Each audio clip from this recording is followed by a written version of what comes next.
So, as some of you may or may not know, Mr. Soap and Clay is of Scottish ancestry, descent, you know? And he's got one of those like tartan things and those like shield crest things and one of those like clan things, you know? And I can actually show you because he has a shirt. And so that's fun.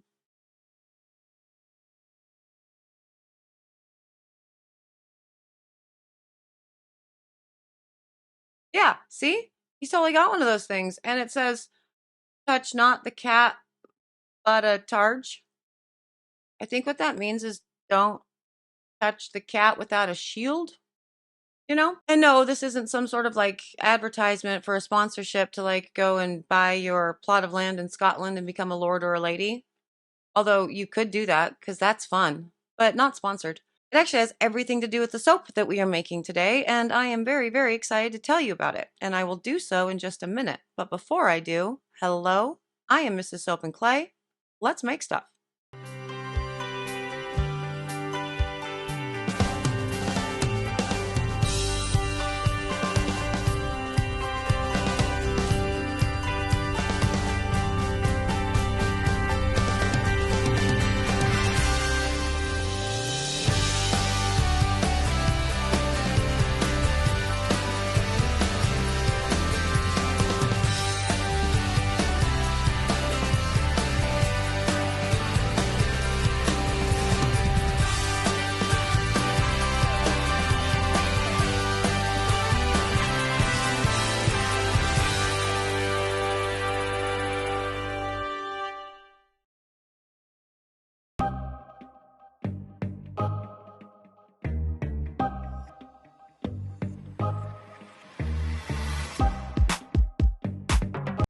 How's it going, Sudsers? Welcome back to the channel. You are at Soap and Clay, where we make all the soapy things. And you are here for week 20 of year 3 and Project Soapway Challenge number 7. Maybe. It's the Argyle Challenge. And first up, just off the bat, I did call this an Argyle Challenge, but then I went ahead and like put pictures on the screen of plaids of soap that were, I guess, by definition plaids, you know? And so as a result, I got a whole bunch of different actual designs from the Sudsers just across the board. It was just essentially insert cloth pattern here is what it ended up becoming. And so some people did ginghams and plaids and other people did argyles, and we even had some houndstooths. It was wild.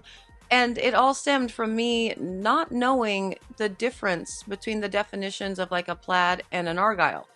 And so I have since looked that up. Mine is certainly not an argyle. I had decided with this challenge because I have never done one of those cool, I guess, plaid soaps before, but I'd seen them around so often, and I'm pretty sure it was one of the soap challenges for Amy Warden. I know Lisa from My Dream and Soap did one. I just haven't watched any of them because I've been so fascinated by the process for several years, but I wanted to kind of figure it out on my own without getting a tutorial. And so that's why I decided to do this challenge, because I thought it would be more fun that way, to just see if my brain can process it before getting a proper tutorial. So that's what this week of challenges is. It's a whole bunch of complicated soap pours, really, because it's at least a 2-day process from what I understand. Although I guess technically it could be done in 1 day, but like you might lose your mind in the process and a lot of different dividers, and it could be terrible. So at least a 2-day process, kind of a complicated pour, inserting embeds at the right places and getting the right spacing and all of the things. And I decided that for my soap for this challenge, I had initially wanted to do Mr. Soap and Clay's tartan from, you know, his Scottish clan. And then I looked at it and I remembered that I don't like it very much. And that's not like mean or whatever. I'm not trying to be mean. It's just like the red and the yellow, and I think there's green involved. It wasn't speaking to me, you know? And so instead, I decided to do my favorite tartan, the one of Burberry, which is an actual tartan registered with the Scottish, you know, registry. Which is super wild. I didn't know that until this. And so there could be the potential of it being a trademarked, you know, thing, and that I'm violating a trademark by making it. But trust me, there is no resemblance to the actual Burberry tartan at all in the soap. because it was a massive fail, just across the board. So that's fun for you, I guess, if you're the person who likes watching my fails, because this one definitely is one. I will send you to the video so we can talk about my fails and see it in vivid Technicolor HD, now.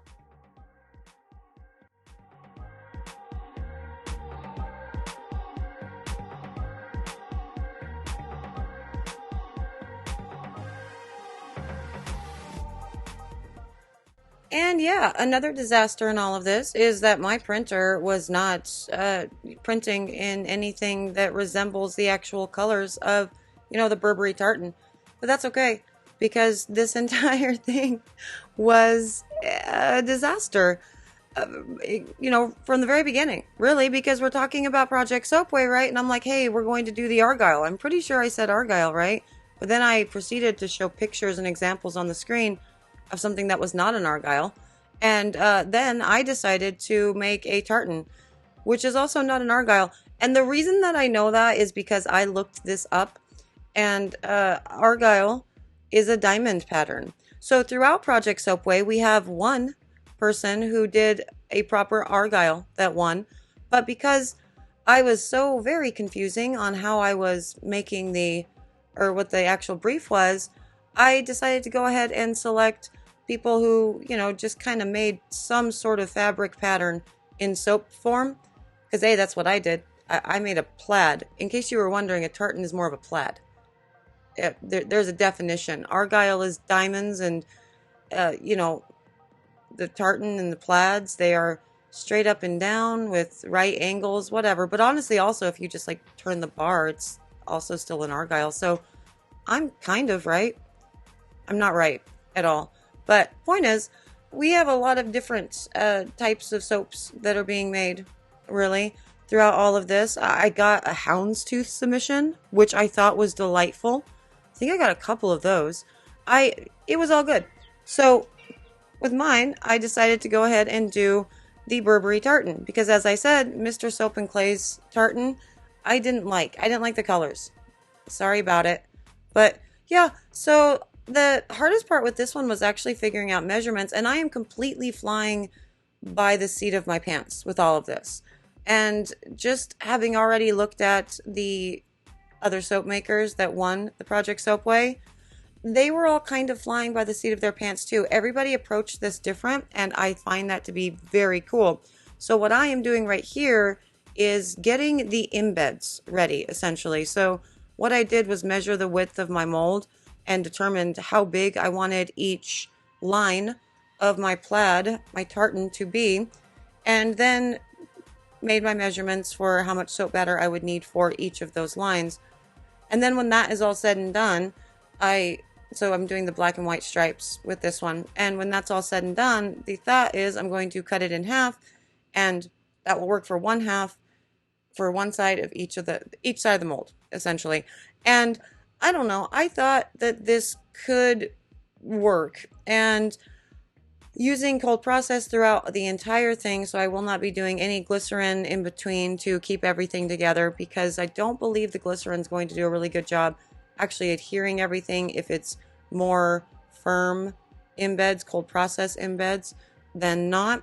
So I will be using cold process soap to sort of tie everything together as well. And I think that's fine, question mark. But in order to figure out the measurements and the maths, essentially you just take the regular standard measurements of how you would calculate how much soap batter you need for a mold, right? So length times width times height times 0.4 or whatnot. And I did that just for the particular sections. And so then I would weigh out in grams the amount of oil that I needed and lye solution for my black and for my white, and just continued on with that. And so this is what it looks like on day 2. And I got my cheese slicer from the House A. This is the worst cheese slicer in the world. I think it costs like $8 hairs on Amazon. So it's not even good for actually slicing cheese in the house.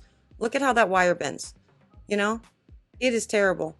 But I actually brought this out because I kind of wanted to, I don't know, mess with the people that watch my channel, because people actually have noticed in the last week or so, hey, where'd your cutter go? My cutter went away because I got tired of people asking me ridiculous questions like, what's up with your cutter? My cutter is broken.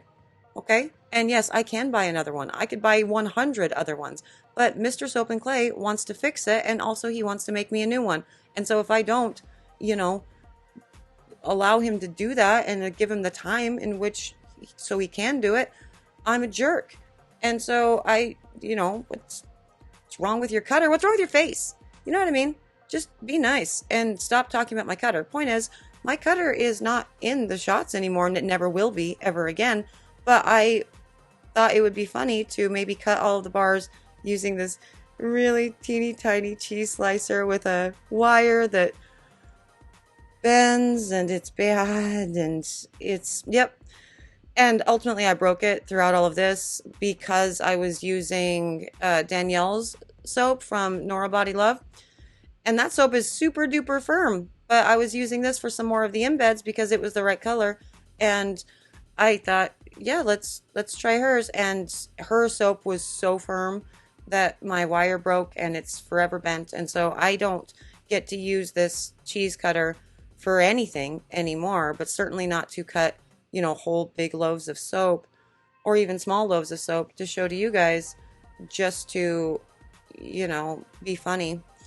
So yeah, ultimately broken. See how bent it is? And I just ended up having to use my my scraper to cut everything for the rest of the embeds. Yeah. So let's go to the pour and we'll actually assemble all of this and see how I fare. Spoiler, I don't fare well, really.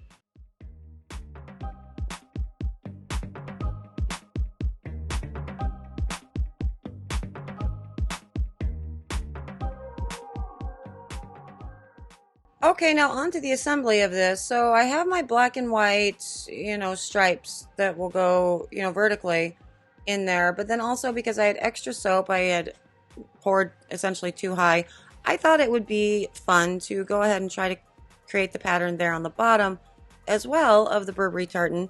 And so I'm just alternating with like the black up and the white up for the bottom row, putting enough spacing inside in between so the cold process soap can get in between them. This is my thinking. I need enough to actually get the new fresh soap batter in between all of that so everything's going to adhere. So that's what I'm working with. And you can see just a little bit of space. Is it going to be enough? I have no idea. This is, again, flying blind. There have been people that have done beautiful pours like this. I Dream in Soap, Lisa, I think she's done a gorgeous one. As I said in the Project Soapway announcement, however, I have never gone to look at any of those because I have always been fascinated by this, you know, technique, and I don't want to know how it's done. I want to play with it. And I had time and a reason to do it with Project Soapway, so that's what I did. So I made some fresh soap batter, just kind of estimating how much I was going to need. Essentially what I ended up doing was 10 ounces of soap oils, of my oils, and then whatever was needed for the lye solution to make that soap batter, assuming that I had a certain amount of weight in this for my embeds. And as you can see, I was very impatient when it came to, yeah, can you put that in the right way? Can you... I love your dedication there, but are you going to realize that it's the wrong way? Are you gonna? You're not gonna. Oh, look, I did. Okay, good. I turned it around. Anyway, I ended up not having enough patience to actually do the black and white stripes the right way and allow things to set up in between. As you can see with that pour itself, I was just kind of doing thin lines and just little teeny tiny light strokes with the layers to get it in as well as I could. That did not work out so hot. And so ultimately it means there was no point to do it this way. I should have waited, but I do like the inclusion of the red from Nora Body Love to kind of start making my X, or my plus sign really, in the white that will then connect everything to the black and the whites on the side. And I am doing just the most right there with my hands. I'm sorry, that's you know what, sometimes you need to get all up in there with your fingers. It's the reason why we wear gloves, really, because sometimes your fingers are going to work well. I am very fascinated though by how I didn't get the soap batter into the corners there. So yeah, great. Love this all for me. But with this particular soap pour, if I do it again, and actually I really do want to do it again because it was pretty fun figuring out the maths and doing everything, I will likely make sure that I give myself enough time and do nice, crisp layers in between. And I don't know, just thinking about how I did this overall, I feel like this worked, but it worked-ish, but I feel like there's a better way. And I don't know that better way because, again, I have not gone to look at other people's stuff. I will probably do so at the end of Project Soapway and see actually how these are supposed to be put together, because some people with their pictures of this, it's gorgeous, right? They're so, it's like so complicated with the different layers and lines and everything that they put in it. And also, some of the Project Soapway winners for this round did go very complicated, for sure. There was... this ended up being a really long one as far as editing and everything, because I do like to look at all of the footage of everybody's videos and at least listen to it, maybe while I'm making soap or whatever, so I can, hear their process, if they give me any cool information that I can talk about in the video, or, just stuff that makes me happy. I'm just like thinking of like Nasreen when she was talking with her, family most recently, or, with Kimberly and, singing. That was delightful. And also when it came to extra soaps, he was just giving really interesting, sciencey information during it all. So anyway, point is, I like to listen to all the footage. And with these ones, the footage was long. One of them was over 5 hours of total footage. Another one was... oh gosh, like 3 hours of total footage, because this is a multi-day process, I think, no matter how you slice it. Slice. And another one mercifully sent me an edited video, which was delightful. So that one became my easiest, but everybody got really detailed in this and did just a lot of pours over a lot of time, being very, very patient throughout the entire process. So I'm thinking that's probably step number 1, is you should be patient throughout this entire process. Step number 2 is be good with your maths and be comfortable with knowing your maths. And as you are seeing, I'm failing miserably at step 1 and 2 with all of this because I didn't leave myself quite enough white really to cover the top. And so my maths were not as on point as I would have liked them to be. So I'm just going to go ahead and push it down and squeeze some white out and, use the old tried and true finger technique, smooth everything around. And thank God this is not going in my line. Thank God I would never put something this tedious in my line because, there's no real ROI. If it's going to take a million years to make, I am certainly not going to be selling that soap for, $5 a bar, $6 a bar, $10 a bar. It's $100 a bar for all the pain that goes into something like this. But let's go check out this cut.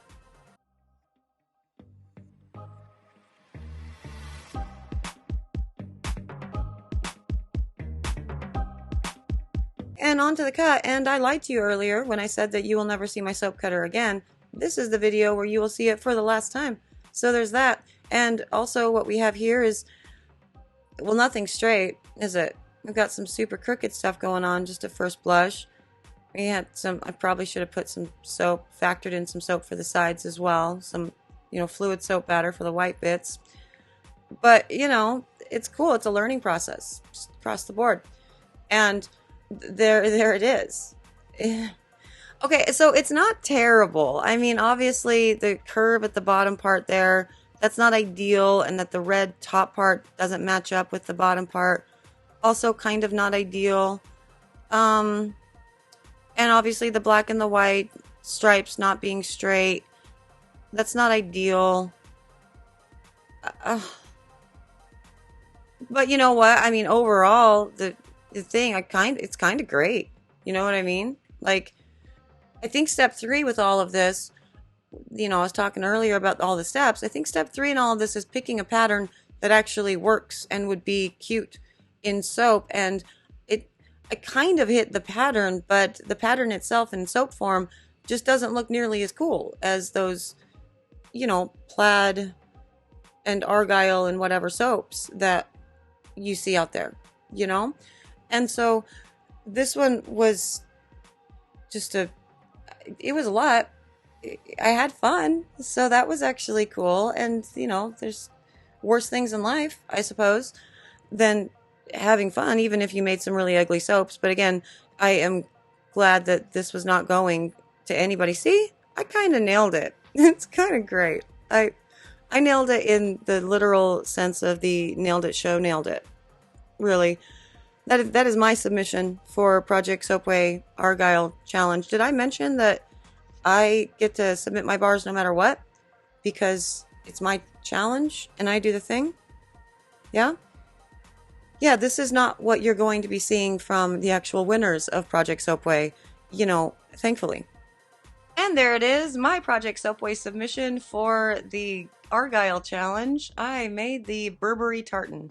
And yeah, I mean, kind of, it does sort of line up.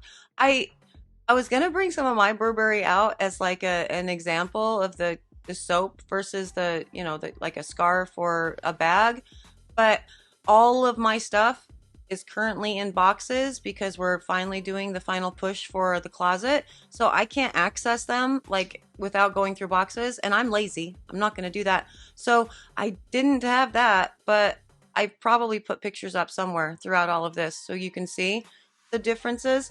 And I guess kind of, I sort of got the basic idea of it, but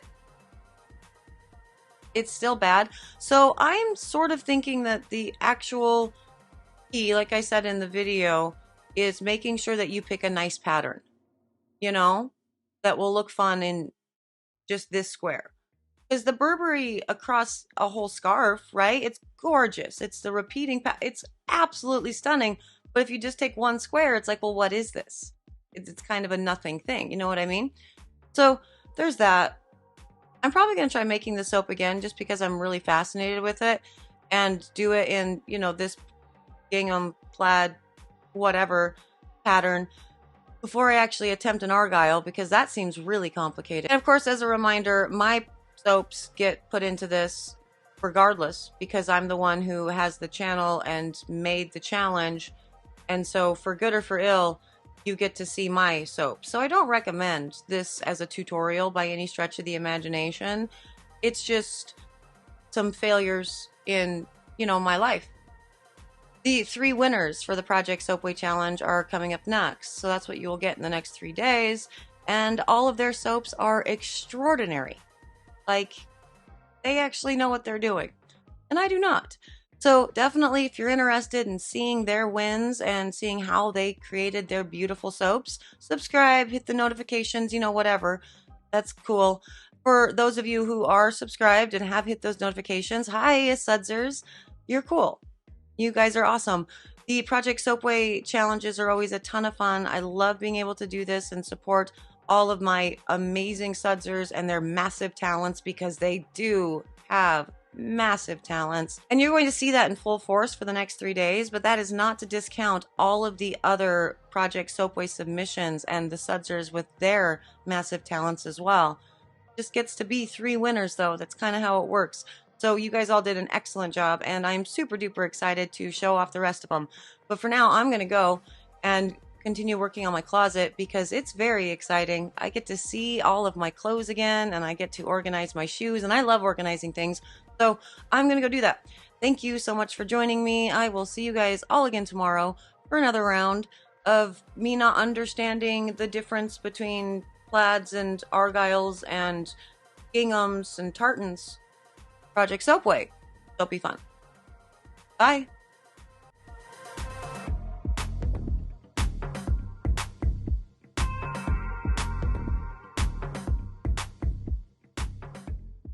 I really don't understand the difference still. Is gingham different than the plaid? Is that different? I don't feel like that's... Gingham and plaid is the same thing, right? I'm pretty sure that's right.